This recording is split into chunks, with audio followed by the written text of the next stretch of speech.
بسم اللہ الرحمن الرحیم۔ السلام علیکم۔ شعبان یہ مہینہ بہت مبارک ہے۔ اس مہینے میں نبی اکرم صلی اللہ علیہ وسلم کثرت سے روزے رکھتے تھے۔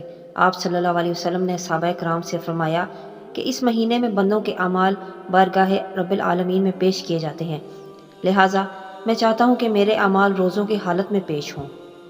شعبان المعظم کے مہینے کے بارے میں نبی اکرم صلی اللہ علیہ وسلم کا ارشاد ہے، یہ برگزیدہ مہینہ ہے اور اس میں عبادت کرنے سے اللہ تعالیٰ بہت زیادہ ثواب عطا فرماتا ہے۔ جہاں اس مہینے کی اتنی اہمیت ہے، اسی طرح اس مہینے کے جمعۃ المبارک کی بھی بہت اہمیت ہے۔ اس دن کے حوالے سے میں آپ کے لیے 3 وظائف لے کر آئی ہوں، تو چلتے ہیں اپنے وظائف کی طرف۔ لیکن اس سے پہلے اگر آپ ہمارے چینل پہ نیو ہیں تو ہمارے چینل کو سبسکرائب کر لیں اور بیل آئیکن کو بھی پریس کر دیں۔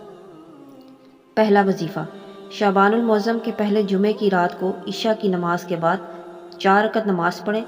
ہر رکعت میں سورہ فاتحہ کے بعد 3 بار سورہ اخلاص پڑھیں۔ اس نماز کی بہت فضیلت ہے۔ اس نماز پڑھنے والے سے اللہ پاک عمرے کا ثواب عطا ہوگا اور تمام مشکلات اور محتاجی اور تندرستی دور ہوگی۔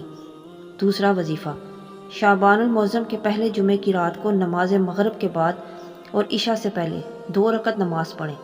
دونوں رکعتوں میں سورہ فاتحہ کے بعد 1 بار آیت الکرسی، 10 بار سورہ اخلاص، 1 بار سورہ فلق اور 1 بار سورہ ناس پڑھیں۔ یہ نماز ترقی و پختگی ایمان کے لیے نہایت افضل ہے۔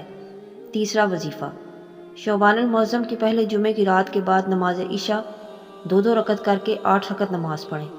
ہر رکعت میں سورہ فاتحہ کے بعد 11 بار سورہ اخلاص پڑھیں اور اس کا ثواب حضرت فاطمہ الزہرا رضی اللہ تعالیٰ عنہ کو بخشیں۔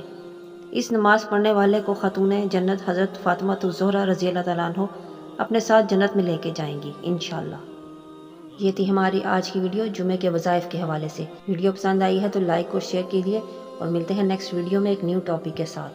تب تک اپنا ڈھیروں خیال رکھیے۔ اللہ حافظ۔